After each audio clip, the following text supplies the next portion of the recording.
We are talking about elections today, but the gap between the poor and the rich is widening. The exclusion is widening. The haves and the have-nots, and the perceptive creation of safe haven for the haves. What do I mean? If I have insurance, I can access quality medical care from a private facility. If I have money, I will access private education. If I have money, I'll buy an expensive car and I will avoid potholes. If I have money, I'll buy dogs and security and what have you, and I'll be in that enclosed facility in my home. And we have forgotten the biggest population. One, that about 40% that do not reach university or finish school. 1 million people that finish or enter the job market every year, and only about 100 can get jobs. And above that, the exclusive access to public money and public resources.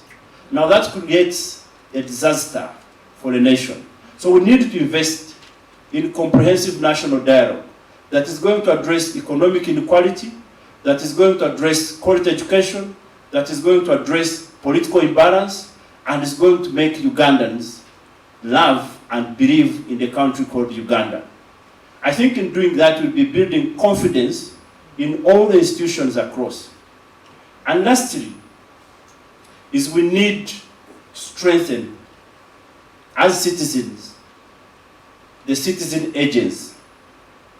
When I was growing up, the citizen agents was somehow strong. What do I mean?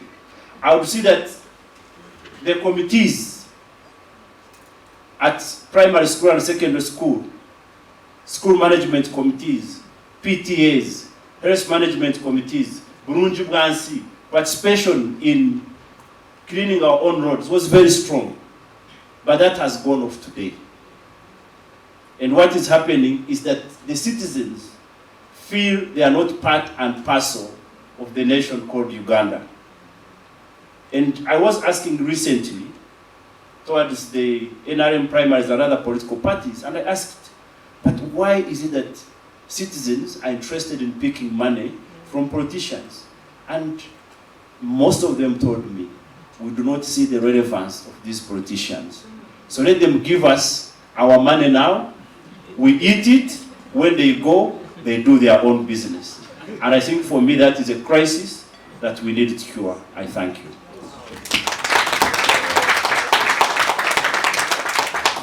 Thank you so much.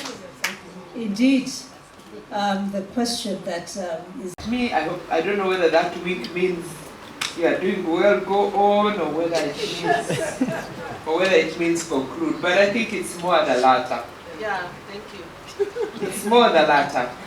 The large youth population increasingly getting dissatisfied, unemployed and desperate is very easy to radicalize and militarize.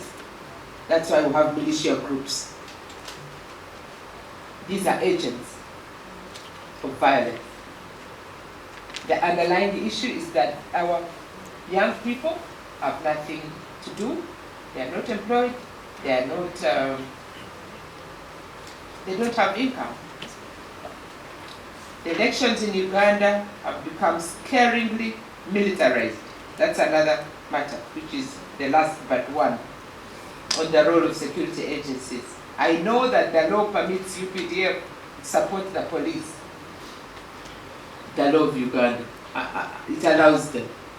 But they have to be called in. You know, when people read the law, they read it to suit what they want to believe and to communicate.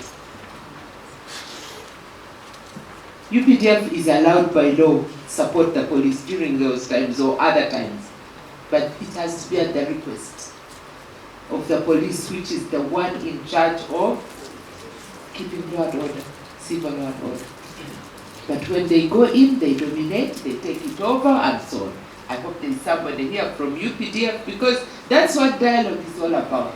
If we talk to ourselves and we say UPDF does this, I hope there will be also other steps to go and reach out to them and say, you know, you can minimize on the stance that you take. This is not your area. So do not overshadow the police. The police also, who are legally responsible for keeping law and order, have been accused of extreme high-handedness. Extreme. I don't know whether these figures are accurate, but I think there are more numbers. Since 2008, some writings, some studies are saying more than 100 civilians have reportedly been killed and more have been injured at the hands of the security agencies. But I think there are more. So I'm not going to go through the summary of findings. I hope you were rating. Because here, after all this, I went ahead and did a summary. But I have gone through all of them. In conclusion, this study demonstrates that Uganda faces a significant democracy deficit, marked by challenges in its political system, in our upholding human rights and rule of law, and that Uganda is struggling to establish a truly open and competitive political system. The key issues, I've highlighted them: restrictions on political. And when you are giving the goodies, what are the goodies? Barring, school fees, sponsoring weddings, you also concentrate on your supporters. So, ladies and gentlemen, I hope we are seeing how our country, if we do not address some of these things, will continue to get further divided. Whether it is by omission or commission, I don't know, but something has got to be done. And minority franchise, and I hope I've demonstrated it, that because of the voter apathy, because of less and less people turning up to vote, and the number of candidates now that are springing up for each position,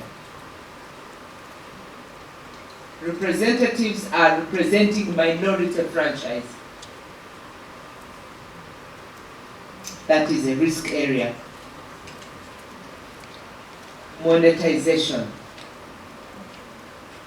It is a significant fact that Uganda's political competition has shifted from competing on ideas to competing on cash. Elected leaders, therefore, feel they owe voters nothing, given that they actually bought their votes. If leadership is going to the highest bidder, after have spent all those monies, I hear in NRM primaries people spent billions. People are so lucky in Uganda, we are struggling to put fuel in our cars, but somebody has got billions of money and then lose sometimes. Yes, after spending that, because it's the order of the day. You spend all that money, you have 5 candidates, you've spent billions, you all cannot win. It has to be one person.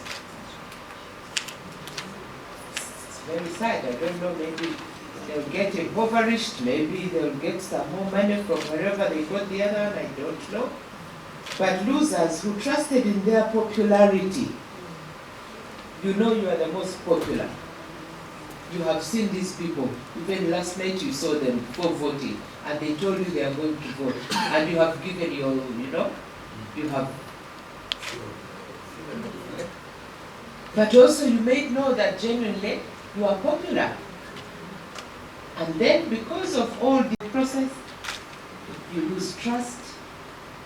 Even some people have lost trust in their own political parties. The result is that you start doubting whether those election results were actually genuine. Because can you imagine that somebody has stood for their candidate the whole day at a polling station, but they are not able to communicate and say, here we have got this, so and so has got this. Why should we stop people? Why should we stop people from televising and remitting and sending wherever they want sent to? We know that there is an electoral commission.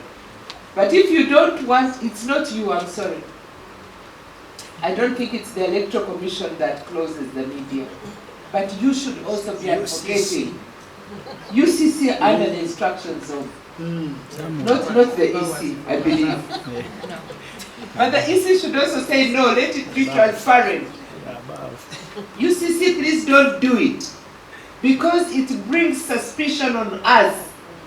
It brings mistrust on our results. Let it be open. Let people see what has happened. Even if it is a beating, let's see it. Why are people beating others but they don't want to be seen beating them? If it's a good thing.